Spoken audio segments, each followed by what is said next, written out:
Oke, shalom, selamat malam. Selamat tahun baru untuk semua. Puji Tuhan, kita mulakan kebaktian kita malam ini. Kita minta Shekinah untuk berdoa untuk kita malam ini. Ya, puji Tuhan.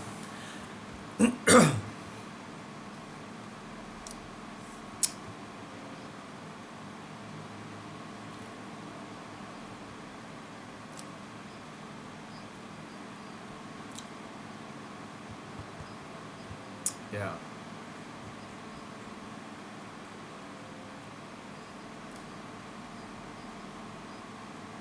Yes. Terima kasih Tuhan. Berkati kami Bapa. Haleluya. Amin. Amin. Puji Tuhan. Ya, kita bersyukur kepada Tuhan karena kita sudah masuk di dalam tahun yang baru. Kita percaya tahun ini akan menjadi tahun yang diberkati, tahun yang luar biasa bagi kita semua. Ya, puji Tuhan. Saya percaya ini suatu tindakan pribadi. It's a personal decision, it's a personal action. Ya, suatu tindakan pribadi untuk kita percaya. Kalau kita percaya Tuhan akan memberkati kita dalam tahun ini, nah kita letakkan iman kepada Tuhan, saya pasti Tuhan akan berkati tahun inilah bagi kita ya. Mungkin ada yang mengatakan tahun ini tahun susah, tahun yang ya banyak masalah atau apapun, tapi kita percaya kepada Allah kita yang luar biasa, Allah kita yang berkuasa. Jadi kita percaya Tuhan boleh memberkati kita. Hari ini saya mau kongsikan firman Tuhan tentang kunci sukses kita di dalam tahun ini. Tahun ini kejayaan kita atau kesuksesan kita itu bergantung kepada diri kita, bergantung di dalam iman kita sendiri ya kepada Tuhan. Jadi kita lihat firman Tuhan kita pada malam ini ya.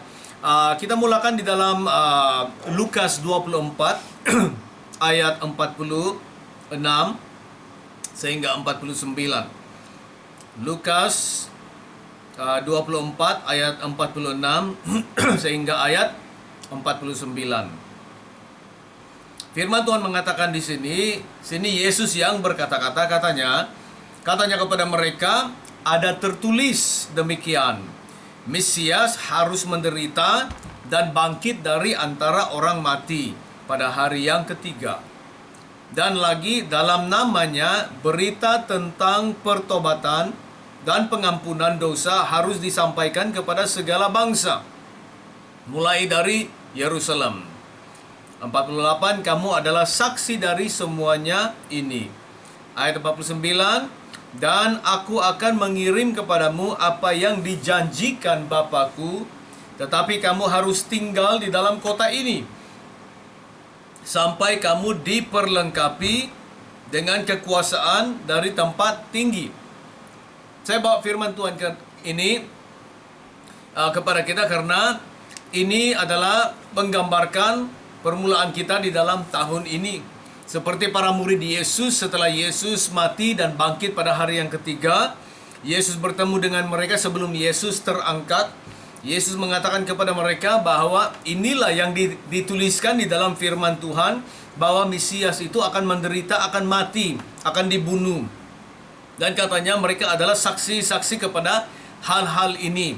Ya, dan katanya pertobatan itu dan juga pengampunan dosa akan diberitakan di dalam nama Yesus. Jadi murid Yesus ini, Yesus sudah memuridkan mereka, melatih mereka, dan sudah siap untuk pergi keluar untuk memberitakan Injil, memberitakan pertobatan, memberitakan pengampunan dosa. Itu pemberitaan Injil Tuhan, berita yang baik. Mereka adalah saksi-saksi Yesus. Mereka sudah sedia, sudah siap untuk keluar memberitakan firman Tuhan. Tapi menarik sekali kata Yesus, jangan dulu ya keluar dari Yerusalem. Jangan dulu tinggalkan Yerusalem. Katanya kamu harus tetap tinggal di Yerusalem, karena aku akan mengirim, ayat 49 ya, kata Yesus, aku akan mengirim kepadamu janji yang dijanjikan Bapakku. Ya, kamu harus tinggal di kota Yerusalem sehingga atau sampai kamu diperlengkapi ataupun dikuasai oleh kekuasaan yang dari tempat tinggi, maksudnya dari sorga. Bapa akan kirim kuasanya, yaitu Roh Kudus, Bapa akan kirim perlengkapan ini, yaitu Roh Kudus. Jadi sebelum murid Yesus keluar memberitakan firman, sebelum murid Yesus memulakan hidup yang baru setelah Yesus akan diangkat ke syurga, sebelum mereka memulakan pelayanan, sebelum mereka memulakan aktivitas, itu menggambarkan diri kita hari ini. Sebelum kita memulakan perjalanan kita dalam tahun ini, aktivitas kita pada tahun ini, menjalani kehidupan kita di dalam tahun ini, sebelum kita mulakan, kata Yesus, kita harus tunggu sampai kita dikuasai atau diperlengkapi oleh kuasa, kekuasaan yang dari tempat tinggi. Saya mau kongsikan, ini adalah kunci kepada kita untuk hidup sukses, hidup berjaya di dalam tahun ini. Kuncinya itu adalah penyertaan Tuhan. Kuncinya itu adalah kuasa Tuhan. Kita tidak boleh menjalani hidup kita di dalam tahun ini tanpa kuasa Tuhan. Kenapa? Ada sebab-sebab kenapa. Karena hari-hari makin jahat, kata firman Tuhan. Hari-hari situasi dalam sekeliling kita itu makin parah. Kita tidak tahu virus COVID-19 ini mungkin akan menjadi lebih parah lagi, kita tidak tahu Tapi memang kita berdoa supaya virus COVID-19 ini akan dihapuskan oleh kuasa Tuhan, ataupun vaksinnya itu akan diberikan kepada orang-orang, dan vaksin itu akan begitu berkesan dalam tubuh kita itu. Kita tidak tahu vaksin itu keberkesanannya, kita tidak tahu berapa bagus kita tidak tahu nanti kalau sudah di jarum vaksinnya, kita tidak tahu selepas 1 bulan atau 2 bulan, kita tidak tahu dia punya kesan itu. Kalau tidak ada kesan, kalau bagus vaksinnya, puji Tuhan lah. Tapi kalau vaksinnya itu kesannya tidak bagus, nah haleluya lah.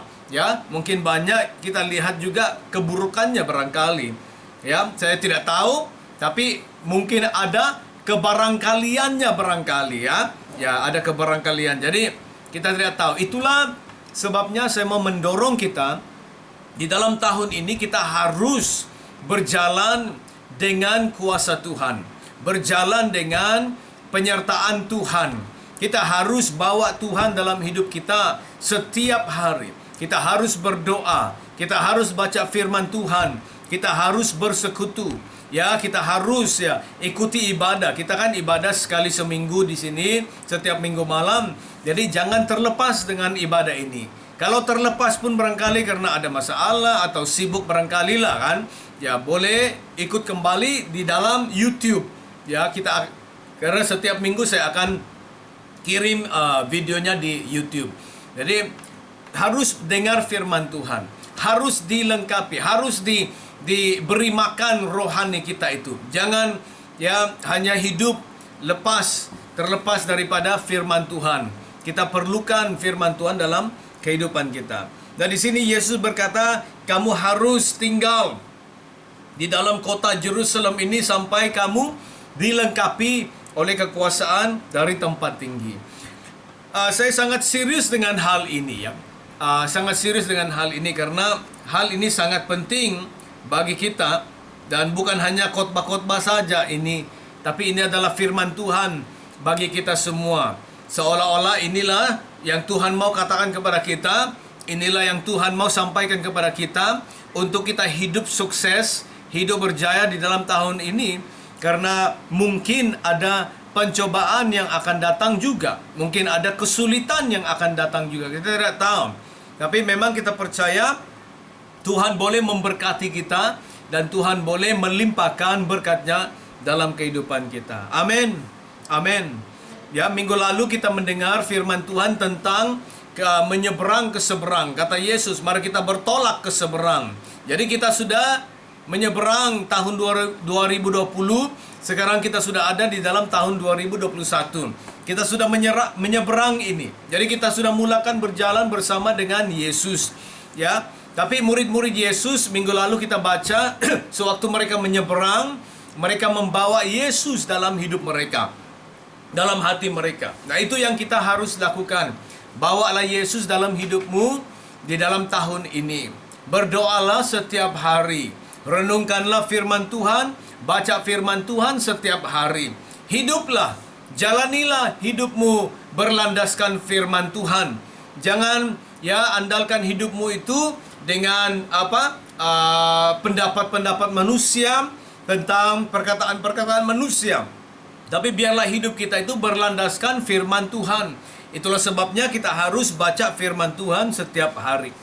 Di dalam firman Tuhan kita melihat hamba-hamba Tuhan, mereka hidup sukses.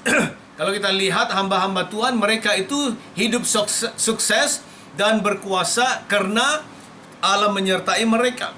Seperti Musa meminta Tuhan, Tuhan, janganlah bawa kami keluar dari tempat ini kalau bukan Engkau yang memimpin kami. Musa meminta supaya Tuhan memberikan hadiratnya kepada mereka untuk berjalan keluar dari Mesir dan sampai ke tanah perjanjian. Sama juga dengan kehidupan Joshua. Yosua 1 ayat 5, Tuhan memberitahu Yosua, seperti aku bersama dengan Musa, aku juga akan menyertaimu, kata Tuhan kepada Joshua. Dan kita melihat kehidupan Joshua.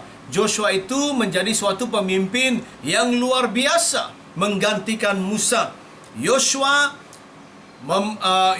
mampu membawa orang-orang Israel menyeberang Sungai Yordan dan juga menakluki tanah perjanjian. Itu disebabkan karena Tuhan menyertai dia dan dia berjalan bersama dengan Tuhan. Kalau kita lihat kehidupan Yusuf di Mesir, Yusuf menjadi luar biasa. Segala perkara yang dilakukan Yusuf itu berhasil diberkati Tuhan. Di mana Yusuf pergi, Tuhan menyertai dia. Dia dijual ke Mesir, Allah menyertai dia. Dia dimasukkan ke dalam penjara, Tuhan menyertai dia. Walau di mana Yusuf berada, Allah menyertai Yusuf. Dan Tuhan membuatkan Yusuf diberkati dan segala yang dia lakukan juga diberkati. Amin. Sama juga dengan Daud. Raja Daud, raja yang luar biasa dipakai Tuhan. Kenapa dia menjadi raja yang luar biasa? Karena Allah menyertai dia. Ini orang-orang di dalam Alkitab, dalam firman Tuhan. Sama juga dengan kehidupan Yesus. Kuasa Tuhan, hadirat Tuhan menjadi kunci di dalam kesuksesan Yesus di dalam kehidupannya dan juga di dalam pelayanannya. Kita baca Lukas pasal 4. Lukas pasal 4 ayat 18 dan 19. Luke chapter 4 verse 18 and 19. Lukas 4 ayat 18 berkata, "Roh Tuhan ada padaku," kata Yesus. "Roh Tuhan ada padaku, oleh sebab Ia telah mengurapi aku untuk menyampaikan kabar baik kepada orang-orang miskin, dan Ia telah mengutus aku untuk memberitakan pembebasan kepada orang-orang tawanan dan penglihatan bagi orang-orang buta, untuk membebaskan orang-orang yang tertindas, untuk memberikan tahun rahmat Tuhan telah datang." Memberitakan tahun rahmat Tuhan telah datang. Yesus memulakan pelayanannya dengan berkata, "Roh Tuhan ada di atasku." Maksudnya, Yesus disertai Roh Tuhan. Yesus diurapi oleh Roh Tuhan. Yesus dikuasai oleh Roh Tuhan. Itulah katanya, kuasa itu untuk apa? Untuk pelayanan. Melayani. Untuk menyampaikan kabar baik. Untuk memberitakan pembebasan. Untuk memberikan penglihatan bagi orang buta, membebaskan orang tertindas. Itu semua pelayanan. Yesus juga mengatakan di sini bagi kita bahwa dia tidak mampu melakukan apa-apa kalau bukan Roh Tuhan yang ada di atasnya. Kenapa? Mungkin kita tanya, Yesus kan anak Tuhan, kan? Dia memang mampu melakukan semuanya. Apapun dia mampu lakukan karena dia anak Tuhan. Sebenarnya tidak ya. Karena Yesus dilahirkan menjadi manusia. Dia terbatas seperti manusia, seperti kamu dan saya. Apa yang beda dengan Yesus? Ya, dia memang anak Allah. Tetapi bezanya Yesus dengan kita, Yesus itu diurapi Tuhan. Yesus itu dikuasai oleh Roh Kudus.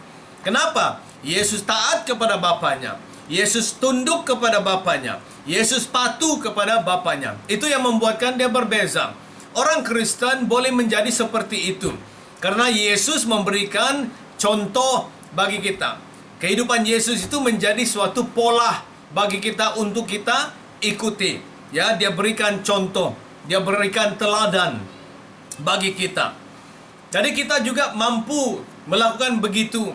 Ya, kalau kita tunduk kepada Tuhan, kalau kita patuh kepada Tuhan, kalau kita taat kepada Tuhan, hidup bagi Tuhan, kita mampu melakukan apa yang dilakukan oleh Tuhan Yesus Kristus. Ini kunci kejayaan di dalam kehidupan dan juga pelayanan Tuhan Yesus Kristus. Roh Tuhan ada dalam Yesus.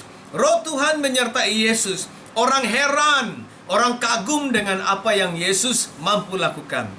Dalam Kisah Rasul 10, Kisah Rasul 10 ya. Haleluya.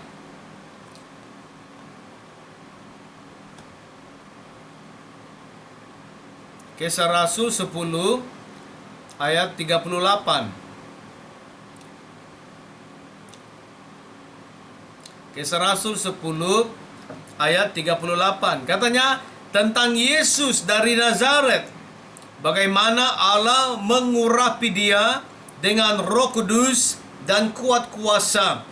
Dia yang berjalan keliling sambil berbuat baik dan menyembuhkan semua orang yang dikuasai iblis, sebab Allah menyertai dia. Itu yang saya mau ulang lagi. Sebab Allah menyertai dia. Sebab Allah menyertai dia. Luar biasa perkataan ini, firman Tuhan. Allah menyertai Yesus. Ya. Jadi biarlah nanti orang akan mengatakan, ya kita ini diurapi. Wah, Neti melakukan perkara yang luar biasa. Christopher melakukan perkara yang luar biasa. Kelvin Chia melakukan perkara yang luar biasa. Kenapa? Sebab Allah menyertai dia. Haleluya. Ini kehidupan Yesus. Jadi Yesus itu dia sukses dalam kehidupan dia, dalam pelayanan dia, karena Allah menyertai dia. Sama juga dengan kehidupan para murid Yesus, para rasul. Ya, di dalam Kisah Rasul kita melihat bagaimana mereka punya pelayanan dan kehidupan. Yesus mengatakan kepada mereka, jangan tinggalkan Yerusalem. Tinggal di Yerusalem sampai kamu dikuasai oleh kekuasaan yang dari tempat tinggi. Dalam Lukas 24 ayat 49 tadi. Dalam Kisah Rasul 1, kita lihat Kisah Rasul 1 ayat 4 dan 5. Kisah Rasul pasal 1 ayat 4 dan 5. Pada suatu hari ketika ia makan bersama-sama dengan mereka, ia melarang mereka meninggalkan Yerusalem dan menyuruh mereka tinggal di situ menantikan janji Bapa. Yang demikian katanya telah kamu dengar daripadaku. Ayat 5, sebab Yohanes membaptis dengan air, tetapi tidak lama lagi kamu akan dibaptis dengan Roh Kudus. Maksudnya kamu akan diberikan kuasa, yaitu kuasa Roh Kudus. Haleluya. Ayat 8, Yesus berkata, tetapi kamu akan menerima kuasa kalau Roh Kudus turun ke atas kamu, dan kamu akan menjadi saksiku di Jerusalem dan di seluruh Judea dan Samaria dan sampai ke ujung bumi. Itu tujuannya Roh Kudus diberikan kepada kita. Jadi Yesus memberitahu kepada murid-muridnya, jangan tinggalkan Yerusalem sehingga kamu dipenuhi Roh Kudus dengan kuasa Roh Kudus. Kalau Roh Kudus turun di atasmu, ada kuasa yang turun di atasmu, dan kuasa itu menjadikan kamu saksiku. Kamu akan menjadi saksiku di Jerusalem, Yudea, Samaria, sampai ke ujung bumi. Wah, luar biasa kuasa Tuhan untuk membawa kita. Katakan amin. Luar biasa, luar biasa. Haleluya. Kalau kita lihat di dalam buku Kisah Rasul, melihat pelayanan dan kehidupan para rasul, apa yang mereka lakukan itu sangat luar biasa. Dia membuktikan apa yang dikatakan Yesus dalam Kisah Rasul pasal 1. dibuktikan di dalam kehidupan murid-murid Yesus waktu mereka keluar dan melayani Tuhan dan memberitakan Injil. Banyak orang diselamatkan, banyak orang disembuhkan, yang terikat dibebaskan, yang buta melihat, yang lumpuh berjalan. Wah, banyak tanda-tanda mujizat terjadi ya di dalam pelayanan mereka. Bukan itu saja, tetapi murid-murid Yesus juga bertambah. Dalam Kisah Rasul pasal 6, firman Tuhan bertambah katanya. Dalam Kisah Rasul 6 ayat 7, mereka mengalami visi-visi penglihatan, mereka mengalami lawatan-lawatan malaikat-malaikat ya di dalam pelayanan dan hidup mereka. Luar biasa. Mereka menggenapi firman Tuhan. Jadi tahun ini saya percaya ini akan terjadi juga dalam kehidupan kita. Kuasa Tuhan dan hadirat Tuhan akan menjadikan kehidupan kita menjadi sukses di dalam tahun ini, ya. Tapi ada beberapa perkara yang kita harus lakukan untuk Tuhan menyertai kita dengan kuasa-Nya, untuk Tuhan memenuhi kita dengan kuasa-Nya, membenarkan kuasa-Nya berjalan ataupun bekerja di dalam kehidupan kita. Saya mau kongsikan 5 perkara ini. Yang pertama, kita harus berbalik kepada Tuhan. Kita harus berbalik kepada Tuhan. Dalam pertobatan, dalam iman, kita harus berbalik kepada Tuhan. Berbaliklah kepada Tuhan. Saya tahu kita percaya Tuhan Yesus. Saya tahu kita percaya Tuhan. Ya, itu memang tidak boleh dinafikan. Tapi soalannya, adakah kita sungguh-sungguh memberikan diri kita kepada Tuhan? Berbaliklah kepada Tuhan. Banyak orang percaya Yesus tapi hidup sendiri. Banyak orang percaya Yesus tapi dia berjalan sendiri, ikut jalannya, ikut pemikirannya. Tapi kita berbalik kepada Tuhan. Kita mengatakan, Tuhan, saya kembali kepada Tuhan. Saya mau hidup di jalan Tuhan. Saya mau hidup menurut firman Tuhan. Berbaliklah kepada Tuhan. Kembalilah kepada Tuhan. Bertobatlah kembali kepada Tuhan. Yang kedua, kita harus percaya Tuhan dan juga firman Tuhan. Penting sekali percaya Tuhan. Banyak orang kan di luar sana dia percaya, memang dia percaya Tuhan, Tuhan ada, Tuhan itu ada di mana-mana. Tapi tidak banyak yang benar-benar percaya, beriman kepada Tuhan dan percaya menurut firman Tuhan atau hidup menurut firman Tuhan. Kita harus hidup menurut, banyak orang Kristen dia hidup tapi bukan menurut firman Tuhan. Dia hidup menurut kepercayaan nenek moyang, kepercayaan orang-orang tua, kepercayaan orang lain ataupun agama lain. Tapi dia orang Kristen. Dia orang Kristen. Tapi biarlah kita percaya Tuhan, beriman kepadanya, dan juga percaya firman Tuhan. Yang ketiga, kita harus meletakkan iman kita kepada Tuhan. Iman. Percaya itu lain, iman itu lain. Percaya memang kita percaya Tuhan ada, Tuhan itu pengasih, penyayang, Tuhan itu dia murah hati. Memang kita percaya Tuhan ada.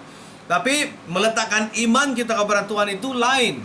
Iman itu maksudnya kita segenap kehidupan, seluruh kehidupan, segenap hati kita percaya kepada Tuhan. Seperti kita meletakkan hidup kita di dalam tangan Tuhan, dan dialah yang mengendalikan hidup kita. Dialah yang kontrol hidup kita. Dialah yang menentukan kehidupan kita. Itu maksudnya beriman kepada Tuhan. Yang keempat, kita harus berjalan di dalam ketaatan kepada Tuhan. Taat kepada Tuhan. Walk in obedience to Him. Ya, banyak orang percaya Tuhan tapi dia tidak taat Tuhan. Betul kan? Banyak orang hidup dalam dosa tapi hari Minggu dia pergi sembahyang juga. Ya. Banyak orang dia hidup tidak betul tapi hari Minggu dia pergi sembahyang juga. Saya percaya tahun lalu banyak orang pergi gereja juga. Karena dia kata sudah mau habis tahun, jadi saya pergi gereja lah sekali setahun. Pada hari Christmas malam itu saya percaya banyak juga orang pergi gereja. Banyak orang berkumpul dalam gereja. Orang berdosa pun berkumpul dalam gereja. Orang yang baru merompak pun pergi gereja karena dia bilang kan malam kudus. Ya. Tapi berbeza sekali kalau kita hidup taat kepada Tuhan, berjalan taat di dalam Tuhan, bukan setakat percaya Tuhan, tapi taat kepada Tuhan, taat kepada firman.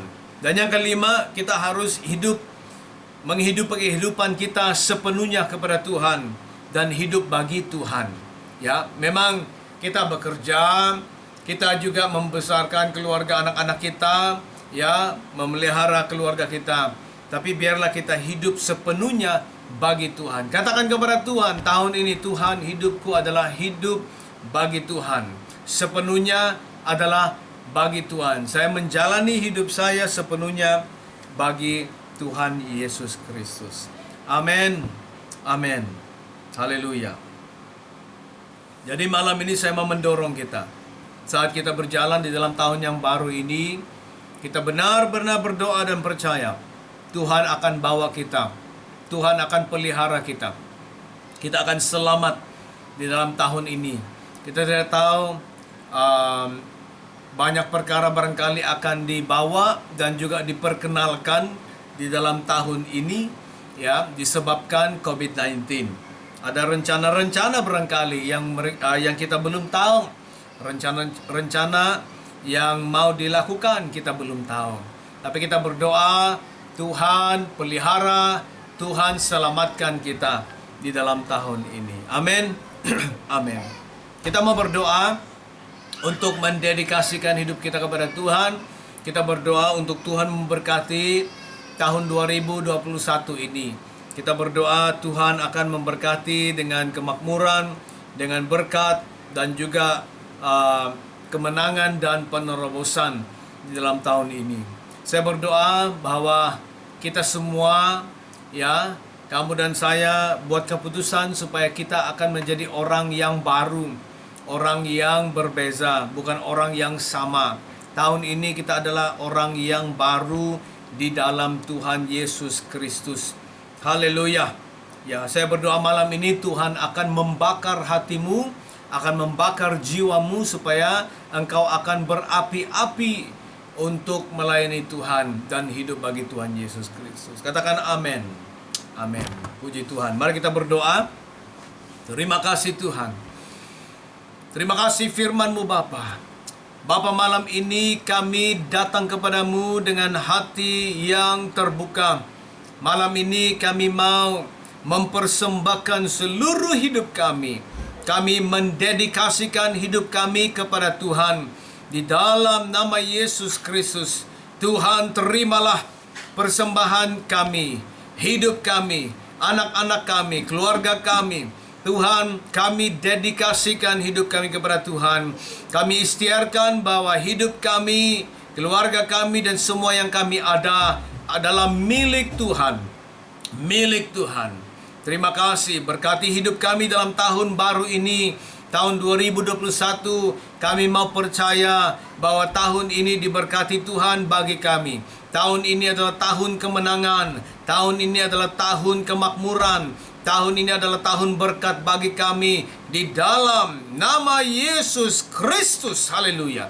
Saya berdoa untuk anak-anak-Mu Tuhan disandarkan. Ya Bapa, kami berdoa mereka akan diberkati, mereka akan bertumbuh, mereka akan berhasil dalam nama Yesus ya Bapa. Haleluya. Buatkan hidup mereka berubah, buatkan status hidup mereka berubah, keluarga mereka berubah, keuangan mereka akan berubah dalam nama Yesus ya Bapa. Terima kasih Tuhan. Terpuji nama-Mu Bapa. Kami juga Tuhan mendedikasikan tahun baru, tahun 2021 ini Tuhan kepadamu. Dalam nama Yesus Kristus, Bapa, kami mempersembahkan tahun ini kepada Engkau ya Bapa. Dalam nama Yesus ya Tuhan. Terima kasih karena kebaikan-Mu. Terima kasih Tuhan kemurahan-Mu. Bapa, terima kasih. Haleluya, haleluya. Haleluya Bapa. Terpuji nama-Mu Tuhan. Terpuji nama-Mu. Berkati kota kami, berkati Malaysia dalam nama Yesus. Engkau bebaskan Malaysia dari COVID-19 ya Tuhan. Pelihara kami, lindungi kami, anak-anak kami. Lindungi Tuhan dalam nama Yesus. Selamatkan kami, bebaskan kami dari COVID-19 dalam nama Yesus Kristus ya Bapa.